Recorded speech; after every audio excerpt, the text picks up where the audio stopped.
Smart used to be synonymous with tiny city cars. The EQ42 is one of the best urban drivers around. But as the company electrifies, it's broadening its range, and this, the #1, is its first foray into new territories.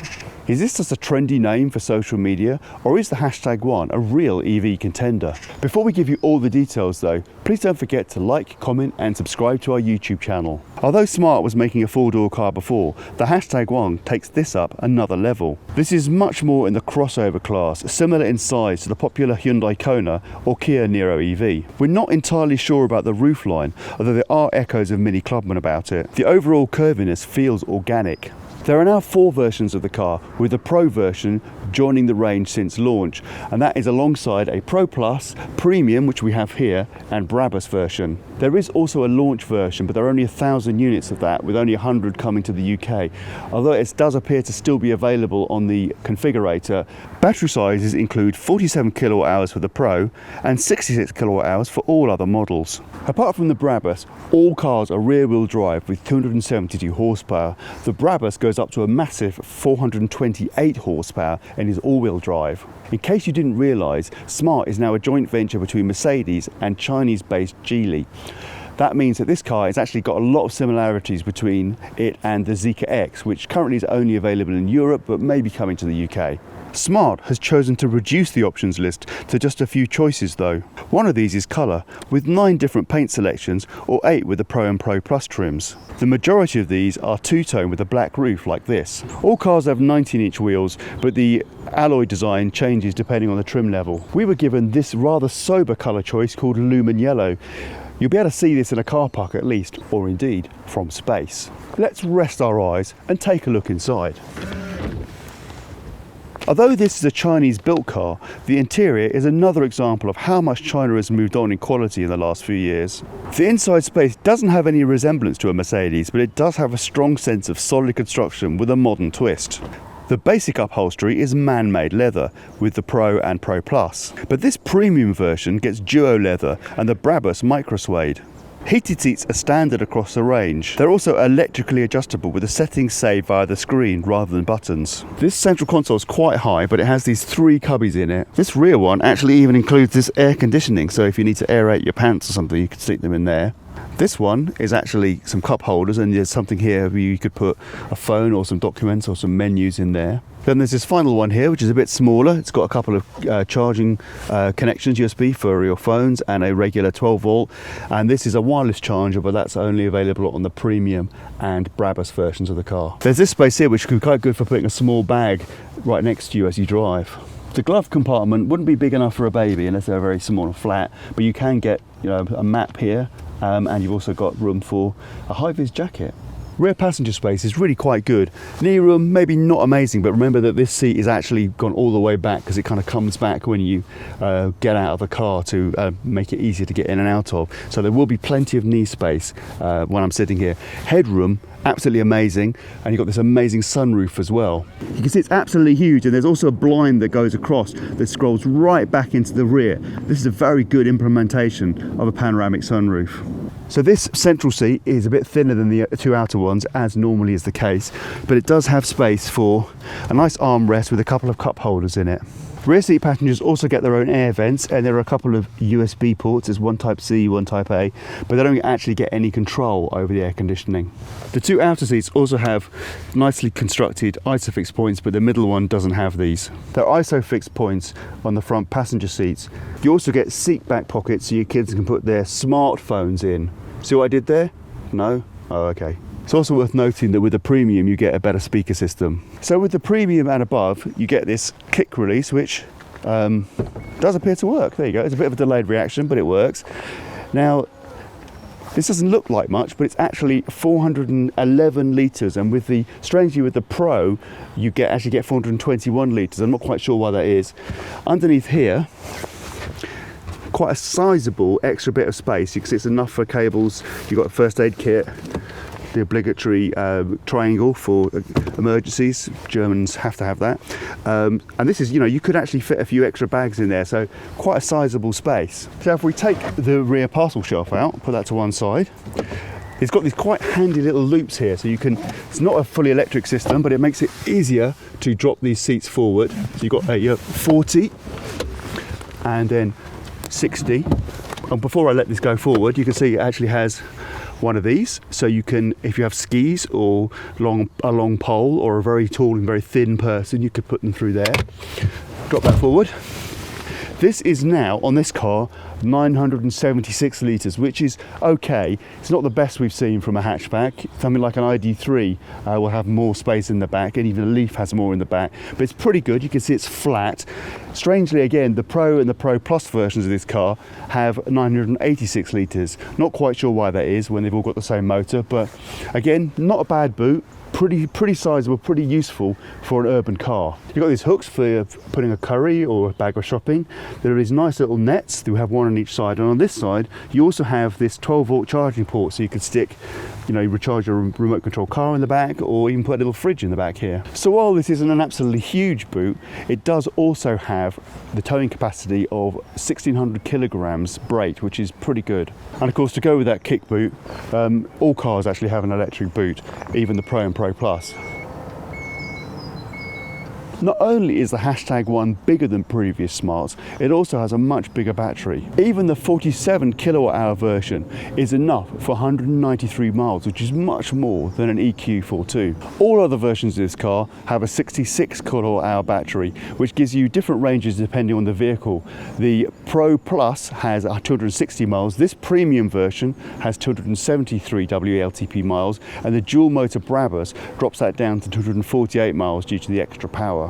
I've only managed about 2.9 miles per kilowatt hour, however, which would mean a range of about 190 miles, which isn't great, but it's certainly okay and certainly enough for a longer distance. The Pro and Pro Plus have 7.4 kilowatt AC charging, but the premium Brabus offer 22 kilowatts.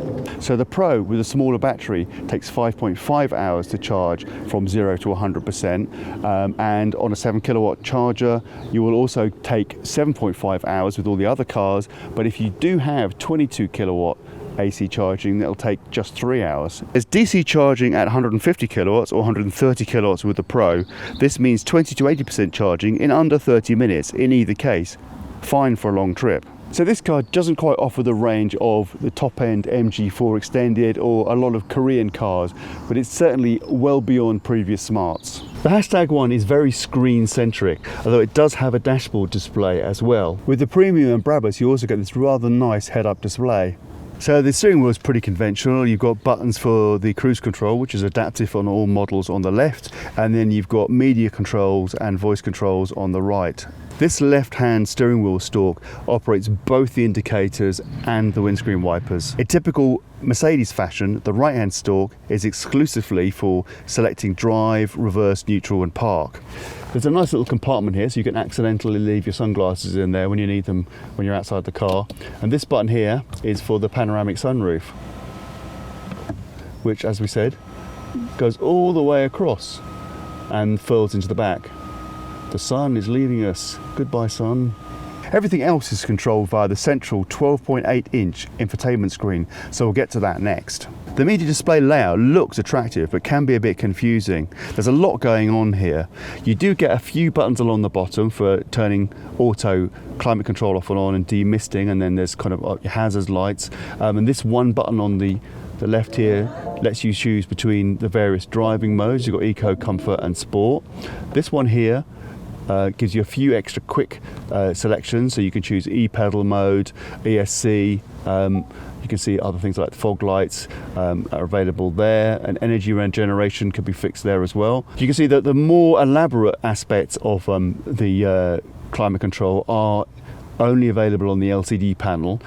I guess all the stuff is available on screen. You've got your media control, this takes you through to the energy, but strangely, if you want to change settings, you've got this, which is one style. Then if you want to go back to the home screen, then you've got this giving you a bunch of apps, so you can things like Apple CarPlay, which is supported. Although I must admit, when I tried that, it managed to freeze the navigation at one point, which wasn't particularly ideal.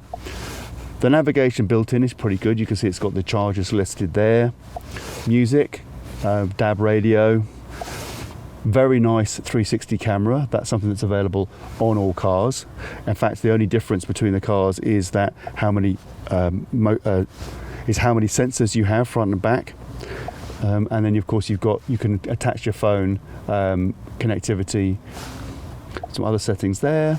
So not a bad menu, but as I say, a little bit confusing because you have to hunt around the different places in the screen. It's not all in one place, like for example a Tesla menu system. And having this fox on the left hand side is a bit of a distraction when you're trying to move around.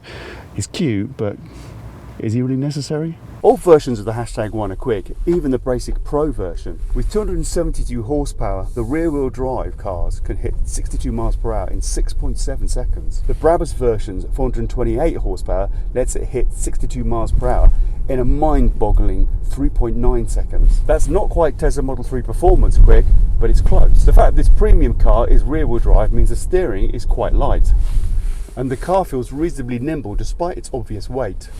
I've driven the Brabus version too, and that's a real brute. Most people will consider the rest of the range fast enough for what is essentially a family hatchback. The #1 sits comfortably on motorways and feels well within its capabilities at 70 miles per hour. The handling sits more on the side of comfort than involvement on A roads, however. This car is particularly at home in urban environments, unsurprisingly. Even the basic level of safety equipment is high. The #1 has a 5-star Euro NCAP rating as well.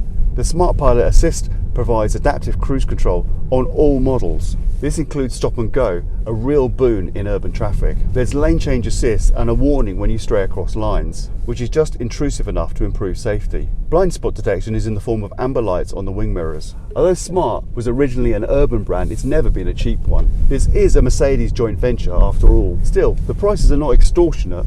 The Pro car starts at just under £32,000. You add £4,000 more for the Pro Plus with the bigger battery. This premium car is just under £39,000, and the Brabus is a hefty 43.5, which is entering Model 3 territory. The quality is very good, but the MG4 gives you more range for less money, or the same performance for less money. The basic warranty is only for 3 years, which is quite low for a Chinese built car, but that is for unlimited miles. The battery warranty, however, is a standard 8 years, 70% capacity, but extends for a generous 125,000 miles. You get free roadside assistance for 8 years as well, but only if you keep the car maintained at a Smart accredited service partner.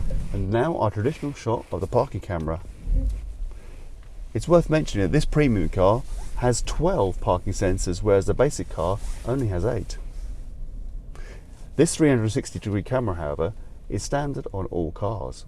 The #1 represents a change in direction for Smart, and a very positive one. This car has a Mercedes level quality about it, and the technology is modern too. The passenger space is good and the cargo capacity reasonable, and while the range isn't that amazing, it's certainly a massive leap forward for Smart. And all versions of the car are quick, perfect for nipping around urban environments. So while the Smart #1 isn't a stone cold bargain, it is a great EV contender for an urban car that can go outside the city when you want it, unlike previous Smarts. Thanks for watching, and if you enjoyed this video, please don't forget to like, comment and subscribe to our YouTube channel.